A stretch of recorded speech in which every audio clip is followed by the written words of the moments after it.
All right, welcome back. It's Wednesday. Plant and garden expert Craig Hignight is joining us live to answer all of your burning questions. Good morning, Craig. Thank you so much for being here. Glad to be here.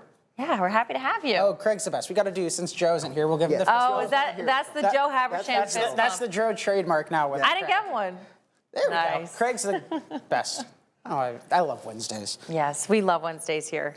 All right, so we'll start with Katie from Davenport is asking, best way to start a raised flower bed and keep it healthy?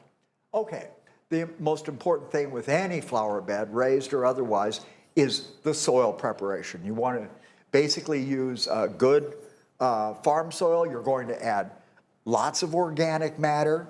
You're going to, and if it's connected to the ground, you're actually ahead of the game because the roots are going to go out into the ground. If it's a totally raised bed, not connected to the ground, you have to definitely stay on top of your watering and fertilizing in a situation like that.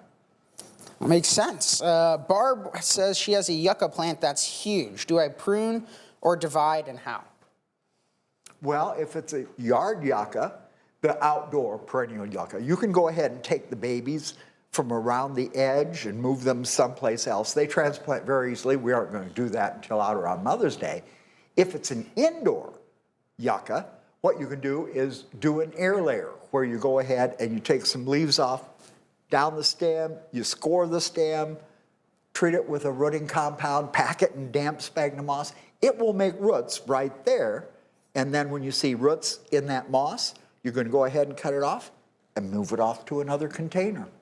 All right, we've got a Janine who's asking, if I put the clippings from my geraniums in water, will they root, and can I start a new plant? Well, they will root, but I would suggest going the good route. You take your cuttings, you let them lay for at least 24 hours. Let that bottom callus on that cutting. Then you go ahead and use, again, rooting compound on the bottom of the cutting, and you put them in basically fairly dry soil. They will actually root into fairly dry soil, and nice sunny window, keep it away from drafts and everything. They will root better in soil than they do in water. Geraniums are not really happy with lots of water.